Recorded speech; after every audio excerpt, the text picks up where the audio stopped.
Estamos de volta. O assunto dessa semana é o resultado das eleições municipais. A gente falava de abstenção. Que recado foi esse do eleitorado?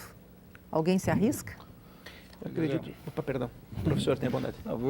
Eu acho o seguinte, eu acho que a gente deve ter alguns cuidados, ao menos de métodos nessa questão, né? A abstenção, ela pode ser considerada, digamos, talvez o voto mais politizado, né? Um voto de negação de tudo que está aí. Né? Eu acho que não é uma verdade completa, mas não é verdade total também. Né? Eu acho que a abstenção tem muito a ver com uma despolitização, né? Uma alienação ao que está acontecendo. E uma posição também, uma posição geralmente de esquerda, né? De negação de tudo que está aí e não negar, e não mediar, digamos. A principal categoria da política é mediação. Quem não souber mediar, né, não conquista posições, não conversa com o outro e assim por diante. Né? Eu acho que tanto está na abstenção como está na votação, né, um grande componente de voto não politizado. Talvez o voto dessa eleição seja um voto moral, né? É um voto de negação, né? E imediatista também. E aí funcionou muito a questão da corrupção, as questões morais e um componente que eu diria junto com o conceito de moral, um componente religioso, que eu acho que essa é a grande novidade, uma das grandes novidades que nós temos no Brasil e talvez seja a situação mais perigosa que nós temos, porque essa não tem como mudar, né? Toda posição dogmática, dificilmente ela se altera. Então, se a gente fizer um levantamento, por exemplo, todos os grupos que trabalham com história das religiões no Brasil, assim, são as coisas aterradoras. O que os vídeos nas redes mostram, né? O que as igrejas fazem, né? Principalmente essa igreja eletrônica, é uma coisa absurda. Se a gente tivesse, por exemplo, cultos com a presença do Cunha, né? E aí, digamos, nós temos coisas que você cai, digamos, no campo de uma certa ideia de moral, mas principalmente no campo dogmático, que você não altera, né? E eu acho que o Brasil, desde a eleição lá, quando o Serra fez aliança, né, com determinadas igrejas, né, para concorrer à presidência da República, e principalmente outros partidos todos fazem, né, eu acho que criaram um lastro da intolerância, né, e talvez seja uma das bases daquilo que já estava, digamos assim, de negar o outro. Teve também esse componente do ódio. E essa mistura, na história brasileira, para mim, é a grande novidade na política. Né? E é uma novidade que eu não vejo com bons olhos. Foi essa mistura que talvez tenha auxiliado aí o crescimento da direita? A demonização, nós temos assim, não só... Nós temos uma direita que eu acho que é uma direita salutar. Também essa coisa de direita e esquerda, né, eu não tenho esse paradigma de direita. O meu paradigma é a questão republicana e a democracia. Eu parto daí. Quem se aproxima mais, né, de uma reforma republicana e democrática e quem se afasta. Então, o meu paradigma é outro. Essa coisa de direita e esquerda. Quer dizer, eu não posso olhar para um cara, eu sempre fui de esquerda, eu olho para um ex-companheiro, o cara é um ladrão agora. Entende? Então, esse cara não tem nada a ver pode concordar com isso. Ele não tem nada que ver comigo. Sim. Então, quer dizer, eu nesse balaio de gatos eu não estou. Entende? Então, para mim é o seguinte, o que vale, qual é o paradigma? O paradigma é o republicanismo. É uma questão republicana. Você vai ser parlamentar, presidencialista, é outra história, mas digamos assim, toda a reforma em política e a postura política tem que partir disso. Né, da questão republicana e da questão democrática. Né? Você tem um conceito. Então, essa coisa de direita, você não pode. O que é um religioso que vai votar? Entende? Esse cara é como dizia a minha filósofa, a minha avó, que era semi-analfabeta, esse cara é um acelerado. Né? Esse cara é um cara cheio de ódio. E aonde a religião entra, né, isso a antropologia mostra, a ciência política, né, onde a religião entra, os ódios se acirram, né, porque é a intolerância do outro sempre. O outro, então a demonização que agora sofreu o PT é um componente também religioso. É uma figura interessante que também a mídia antipetista pegou, né, e aprofundou isso. Algo que vem fazendo com a esquerda há muito tempo. Né? A religião, digamos assim, os vermelhos, né, os vermelhinhos e tal. Né? Então, está na cultura brasileira a demonização, né, numa visão que nós podemos chamar assim, religiosa, se quisermos conservadora, etc.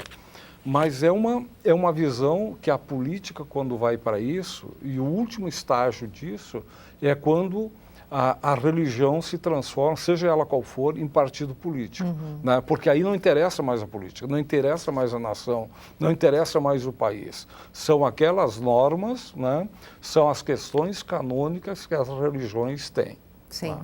Dentro dessa reflexão, Matheus, que o professor Taugolin faz, o que você tem a considerar? E achei interessante o ponto de vista do professor. Concordo que nós devemos partir de uma discussão, acho que está acima, de novo, da ideologização de direita e esquerda. Eu, quando me pergunto, professor, se eu sou de direita e esquerda, eu pergunto de volta se eles estão perguntando se eu sou destro ou canhoto, porque a questão de direita e esquerda, eu acho que ela hoje perde até um sentido, principalmente num cenário ideológico que é um quadro cinzento.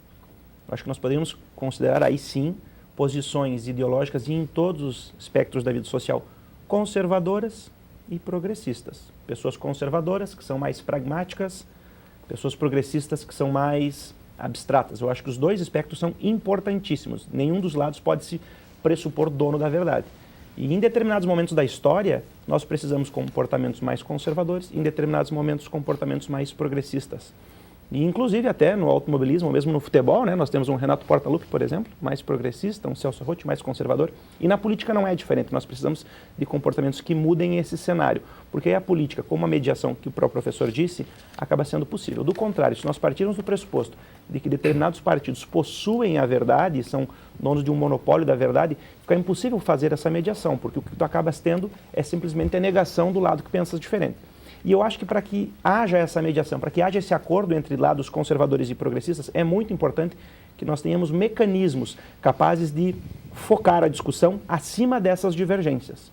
Infelizmente, e aí cito de novo aquilo que eu já falava anteriormente acerca do nosso presidencialismo, eu penso, e quero saber a opinião dos colegas acerca disso, quando nós cumulamos a chefia de Estado no nosso presidencialismo juntamente com a chefia de governo, que é partidária, torna-se impossível tornar o Estado suprapartidário. E é fundamental que o Estado seja suprapartidário, porque o Estado é de todos, tanto conservadores quanto progressistas. Agora, na medida em que nós tornamos o Estado ideológico, partidário, independente do lado, acho que isso não faz bem para a política no modo geral.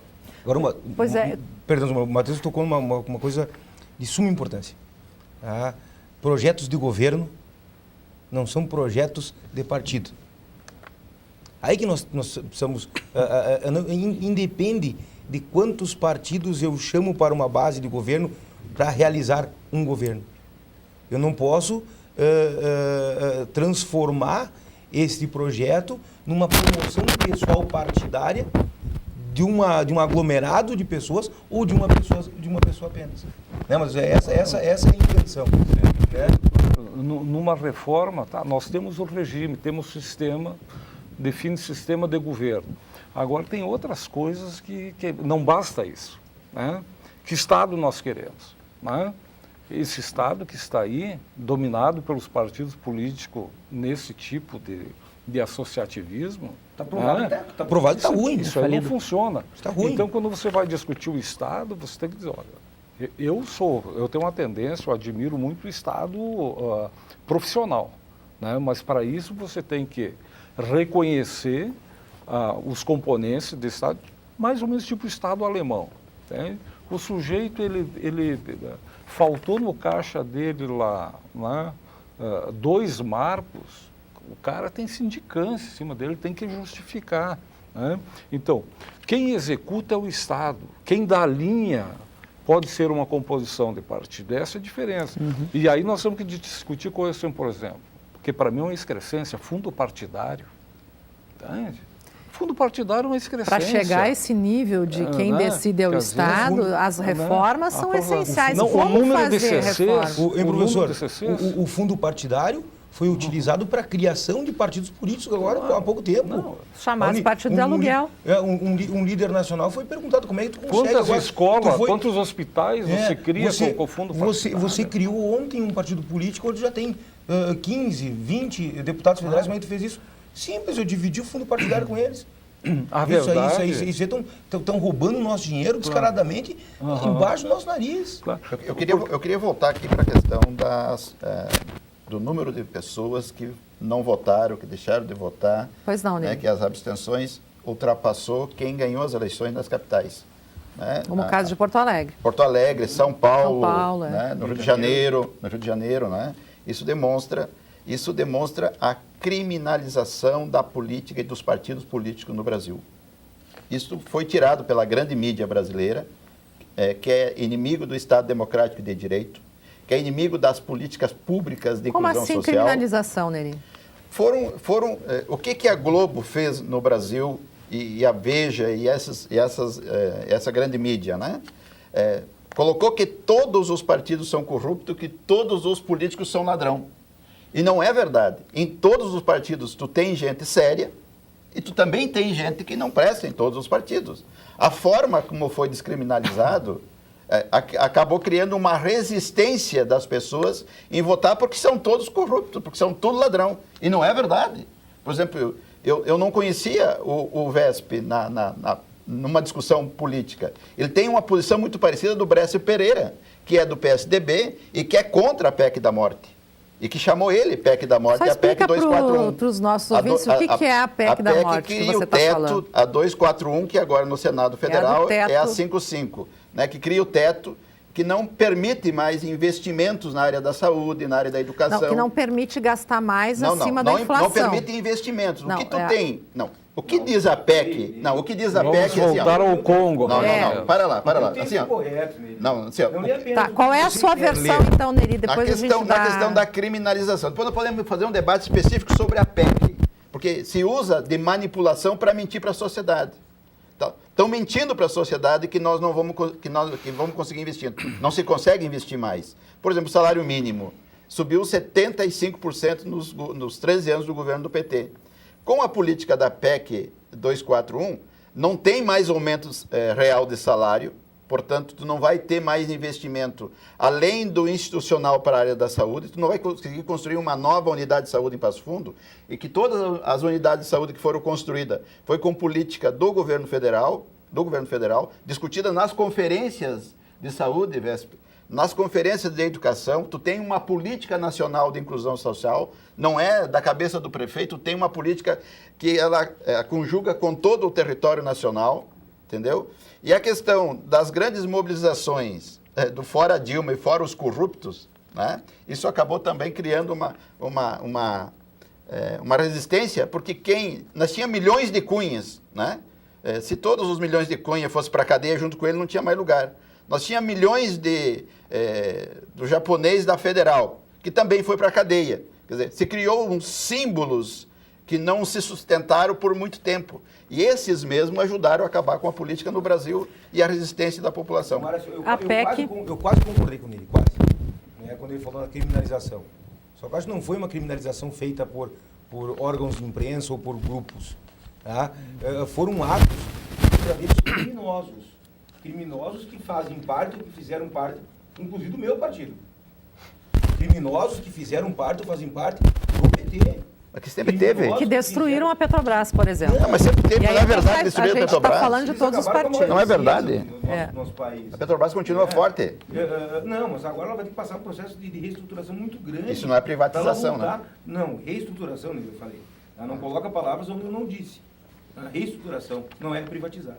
Nós precisamos profissionalizar o serviço. Fazer com que políticos e partidos políticos não tenham o comando dessas empresas. Que se voltar a dar o comando dessas empresas para partidos políticos ou para pessoas que fazem política, nós vamos continuar tendo furos nas administrações. Como vem a evolução histórica. A diferença era que alguns anos atrás, um administrador botava a mãozinha no caixa para comprar um carro importado. E de um tempo para cá, botar a mão no caixa para organizar uma estrutura, quem é que está administrando a Petrobras hoje não é o PSDB, mas eu falei, não é o PP, eu é os falei, partidos inclusive, políticos. no meu partido. É os partidos. E eu falei, isso tem que me insurgir contra. A gente vai ter que fazer um intervalo, peço desculpas. Vamos fazer um intervalinho e retoma o nosso debate na sequência.